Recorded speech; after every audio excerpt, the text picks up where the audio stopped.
దృష్టి సారిద్దాం. ఇవాళ చర్చలో పాల్గొనడానికి ప్రజారాజ్యం పార్టీ అధికార ప్రతినిధి శ్రీమతి వాసిరెడ్డి పద్మ, ఉస్మానియా విశ్వవిద్యాలయంలో రాజనీతి శాస్త్ర ఆచార్యులు ప్రొఫెసర్ లక్ష్మి మనతో ఉన్నారు.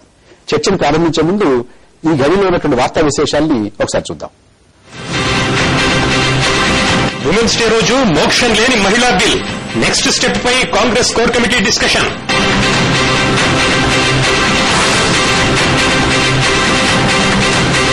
పర్సంటేజ్ కుదిస్తే ఓకే, ప్రధానితో లాలు ములాయంల బేరం.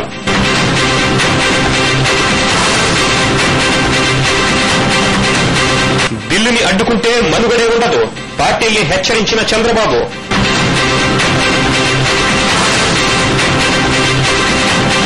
త్వరలో 2000 లేడీ కానిస్టేబుల్స్ రిక్రూట్మెంట్, మహిళలకు రాష్ట్ర సర్కార్ విమెన్స్ డే గిఫ్ట్.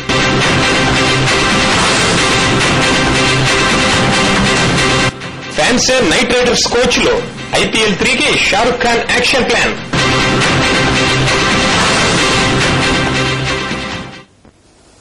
పుష్కర కాలంగా అడుగడుగునా విఘ్నాలు ఎదుర్కొంటున్నటువంటి మహిళా రిజర్వేషన్ బిల్లు ఇవాళ కూడా విముక్తి లభించలేదు.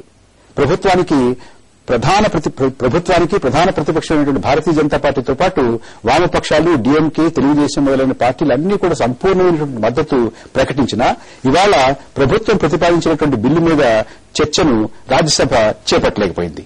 సమాజ్వాదీ పార్టీ, రాష్ట్రీయ జనతాదళ్ పార్టీలు సభలో పదే గందరగోళం సృష్టించి వాయిదాల మీద వాయిదాలు పడేలా చేశారు. చర్చ చేపట్టకుండానే సభ రేపటికి వాయిదా పడిపోయింది. ఉపరాష్టపతి మన రాజ్యసభ సభాపతికి సభలోనే అదనంగా రక్షణ కల్పించాల్సినటువంటి పరిస్థితి ఏర్పడింది. బిల్లు ప్రతులను ఆర్జేడీ, ఎస్పీ సభ్యులు చించివేశారు. వెనుకబడిన వర్గాలకు చెందినటువంటి మహిళలకు రిజర్వేషన్లు ఉండి తీరాలని వారి పట్టు. లేకపోతే కేవలం అగ్రవర్ణాల మహిళలకు, సంపన్న మహిళలకు, ఇప్పటికే ప్రగతి సాధించిన వారికే ఇది ఉపయోగపడుతుందని వారి వాదన. ముందు మహిళలకు ఏదో రూపంలో రిజర్వేషన్ కల్పించిన తర్వాత ఇటువంటి విషయాల తర్వాత ఆలోచిద్దామని బిల్లును సమర్థించేటటువంటి వారి యొక్క వాదన. బిల్లుకు అవరోధం ఎక్కడి నుంచి ఎందుకు వస్తోంది? ప్రభుత్వ పక్షానికి బిల్లును సమర్థిస్తున్నటువంటి పక్షాలకు నిజంగా దీన్ని ఆమోదించి అమలు చేయాలనేటువంటి ఇచ్చ ఉందా? అడ్డుపడుతున్న వారు మహిళా వ్యతిరేకులా, లేక నిజంగానే వారి అభ్యంతరాల్లో ఏవైనా కొంచెమైనా సహేతుక ఉందా? బిల్లు భవిష్యత్తు ఎలా ఉండబోతోంది అనే విషయాల మీద ఇవాళ చర్చిద్దాం. బిల్లుని సమర్థించేటటువంటి వాళ్ళు, అలాగే దాన్ని వ్యతిరేకించేటటువంటి వారు లోక్సభలో, ఇవాళ రాజ్యసభలో ఉన్నటువంటి నాయకులు ఏమన్నారో ఒకసారి వారి మాటలు విందాం. इमरान सिंह नारू जी, सर यादव और तमाम और लोग हैं, पिछले वर्ष के भी हैं, दस वर्ष के मुसलमान भी हैं, और नेताओं को अलग करके ये ऐसा करना चाहते हैं कि इनकलाबी राज हमेशा रहे। इसलिए हम लोग आज हम चाहते हैं महिला आकर के पक्ष में हैं, लेकिन मुसलमान महिलाओं को पहले दे दीजिए आरक्षण, 20% आरक्षण दीजिए इन महिलाओं को। माननीय मुलायम सिंह यादव, शरद यादव, बीएसपी और सारे लोग हम इस बात के पक्षधर रहे हैं कि हम महिला विरोधी नहीं है, महिला का आरक्षण के खिलाफ नहीं है। महिला बिल को जो का तो रखा है तो हम सरकार समर्थन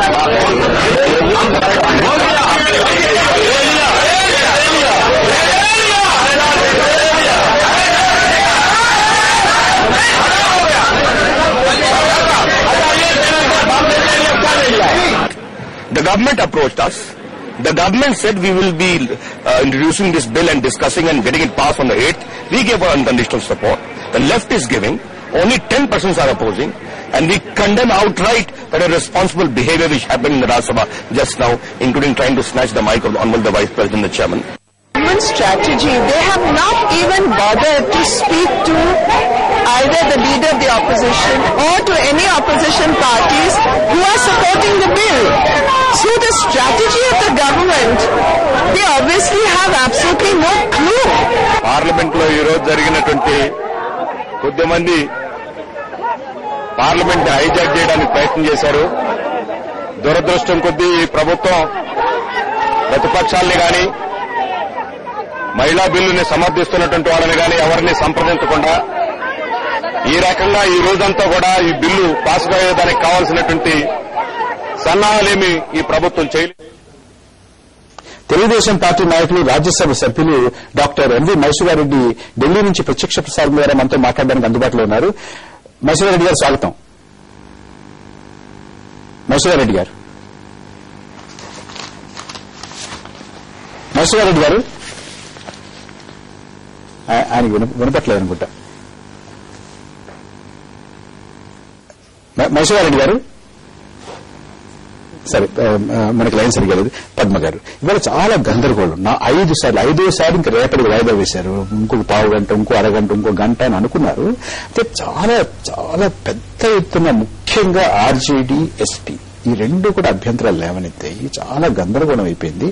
ఇవాళ 100 సంవత్సరాలు మహిళా దినోత్సవం, ఒక శతవార్షికోత్సవం చేసుకున్నటువంటి సందర్భంగా దేశంలో ఉన్నటువంటి మహిళలకి ఒక కానుక అనుకున్నారు. ఇవాళ తప్పకుండా ఏదైనా సరే ఆమోదింప చేసేస్తాము, ప్రవేశపెట్టేసామని అనుకున్నారు. ఆగిపోయింది. ఏం చేతంటారు? మహిళా బిల్లు మీద తీవ్రమైనటువంటి వ్యతిరేకత ఉన్నది. ఇది అంటే బీసీలకు సంబంధించినటువంటి కోటా ఉండాలి అనేటటువంటి డిమాండ్ పైకి కనపడుతున్నటువంటి డిమాండ్ అయినప్పటికీ కూడా మెయిన్ గా మహిళలకి 33% రిజర్వేషన్ ఇవ్వడం అనేటటువంటి దానివల్ల రాజకీయ వ్యవస్థలో కొన్ని వాళ్ళకు అనుకూలమైనటువంటి విధంగా ఉండదు అనేటటువంటి ఒక భయం ఇవాళ అన్ని పార్టీల్లో ఉంది. ఈవెన్ కాంగ్రెస్ పార్టీ బిల్లుని ప్రపోజ్ చేసినప్పటికీ కూడా ఇవాళ కాంగ్రెస్ పార్టీలో కూడా చాలా మంది లీడర్స్ కి ఇంత రిజర్వేషన్ అవసరం లేదు అనేటటువంటి ఒక ఒపీనియన్ ఉంది. 33% రిజర్వేషన్ ఇప్పుడు వెతుక్కోవాలి మహిళల గురించి అనేటటువంటి ఒక ఆర్గ్యుమెంట్ వాళ్ళు ఓపెన్ గానే చేస్తున్నారు. ఇక్కడికి వచ్చేటప్పటికి ఇవాళ బీసీల మీద అభిమానంతో మాట్లాడుతున్నారా, మహిళల బిల్లుకి వ్యతిరేకంగా మాట్లాడుతున్నారా అనేది మనం ఒకసారి చూడాలి. నిజానికి ఇవాళ భారతదేశంలో కులాల ప్రాతిపదిక మీద ఎన్నికలు జరగడం అనేటటువంటిది సర్వసాధారణమైనటువంటి విషయం. జనాభా ప్రాతిపదికను బట్టి, కులాలను బట్టి మనం సీట్లు ఇవ్వడమే వాళ్ళు గెలవటం అనేటటువంటి జరుగుతోంది. ఇవాళ లాలూ ప్రసాద్ యాదవ్ గారు పార్లమెంట్కి వచ్చినా, పూలందేవ్ వచ్చినా, రబ్రీదేవి సీఎం అయినా ఇవన్నీ ఎలా జరిగినాయి? రిజర్వేషన్స్ ఉంటే జరగలేదు కదా. కాబట్టి మనకి అంటే మహిళా బిల్లుని అడ్డుకోవడంలో దాన్ని ఒక పెద్ద భూతంగా చేసి ఇవాళ అగ్రకులాల వాళ్ళకే ప్రయోజనాలన్నీ చెందుతాయి అనేటటువంటిది అసలు అసంబద్ధం. ఇవాళ 33% రిజర్వేషన్ లో కూడా వారు చెప్తున్నటువంటి వాదనలు దాంట్లో ఎంత సహేతుకత ఉంది, ఎంత బలం ఉంది అనేటువంటి దాన్ని కూడా వద్దాము.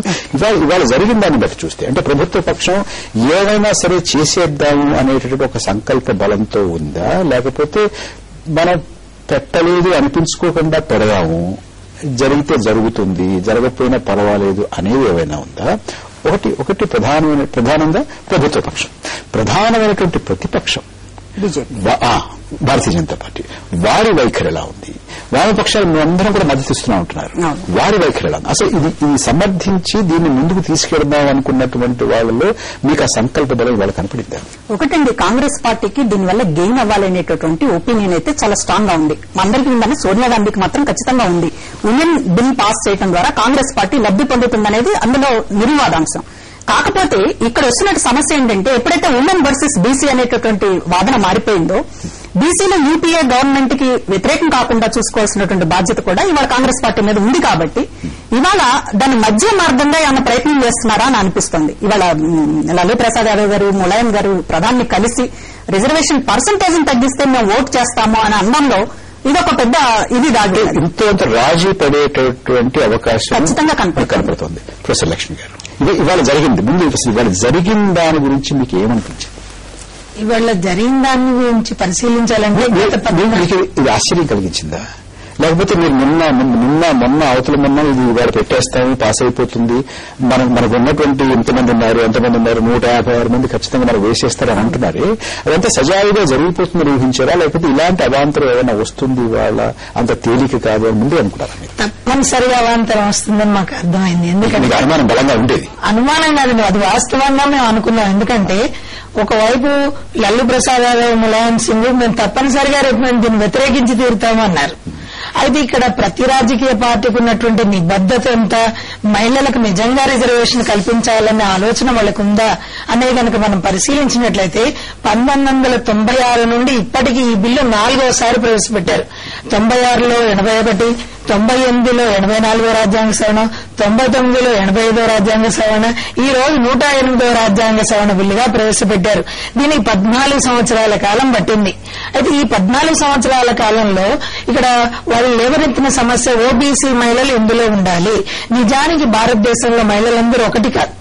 మహిళలు కులాల వారీగా, తర్వాత వర్గాల వారీగా కూడా విభజించబడ్డారు. ప్రజాస్వామ్యం అంటే అన్ని వర్గాలకి, అన్ని కులాలకు కూడా ప్రాతినిధ్యం కల్పించాలి. అది వాస్తవం, అది కావాల్సిన పరిస్థితి ఉంది.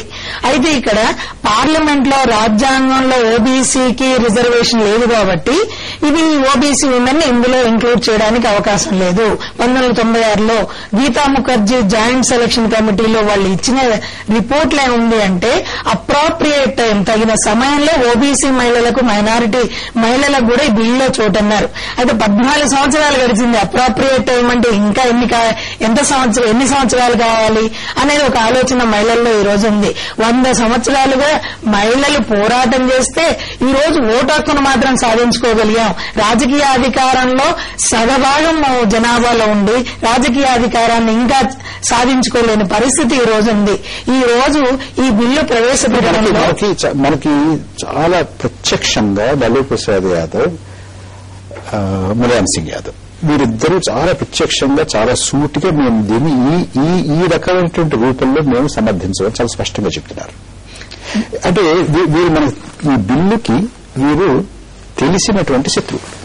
అంటే ఇది కాకుండా ప్రొఫెసర్ లక్ష్మి గారు, ఇది కాకుండా మనం బయటపడ్డా ఎందుకులే అనుకుంటూ లోపలగా లోపాయికారిగా దీన్ని ఇది పాస్ అవ్వకుండా, ఇది ఆమోదం పొందకుండా చేసేటటువంటి శక్తులు కూడా ఇవాళ మీకు ఏమైనా గోచరించాయా, కనపడ్డాయా?